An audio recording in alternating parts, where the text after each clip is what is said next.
যাচ্ছি সাহেব, যাচ্ছি। আমি গোয়ালেই যাচ্ছি। আর সকালের খাবারটা দিসনি কেন? তুই জানিস না সকালের খাবার না খেয়ে আমি বেরোতে পারি? বাড়িতে কোনো মেয়ে মানুষ নেই, কেমন জানি ফাঁকা ফাঁকা লাগে সবকিছু। কতবার বললাম। তোর ভাবি মারা যাওয়ার পর মারিয়াই আমার বোন, মারিয়াই আমার সব। বাবা মায়ের দায়িত্বগুলো। মেম সাহেবের লেখাপড়া শেষ হয়েছে? হ্যাঁ রে, আমি আজ অনেক খুশি। আর যদি বাবা মা বেঁচে থাকতো। দীপ্ত, এই দীপ্ত, কোথায় গেলি? আসি সাহেব।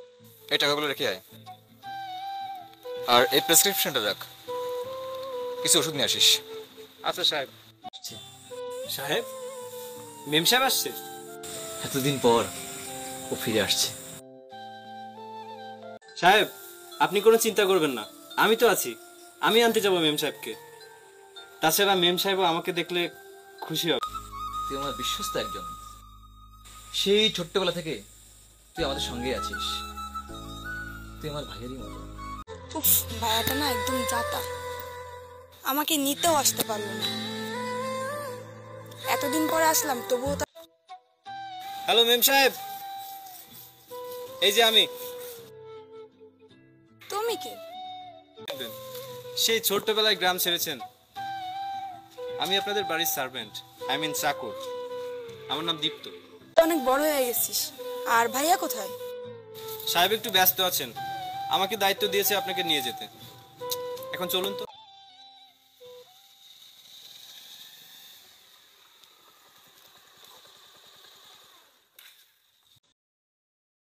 ম্যাডাম, একটু ঠেলতে হবে।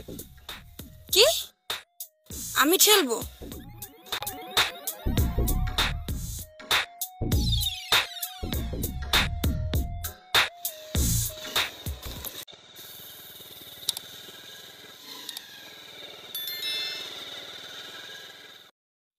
মেম সাহেব, এই নিন আপনার চা।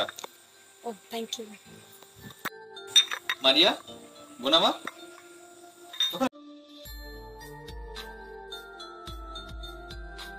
না ভাইয়া। আমি জানতাম কোনো সমস্যা হবে না। দীপ্ত, আমি আপনার জন্য চা করে নিয়ে আসি। হ্যাঁ।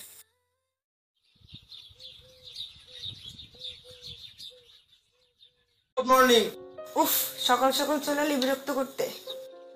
এই নিন আপনার কফি।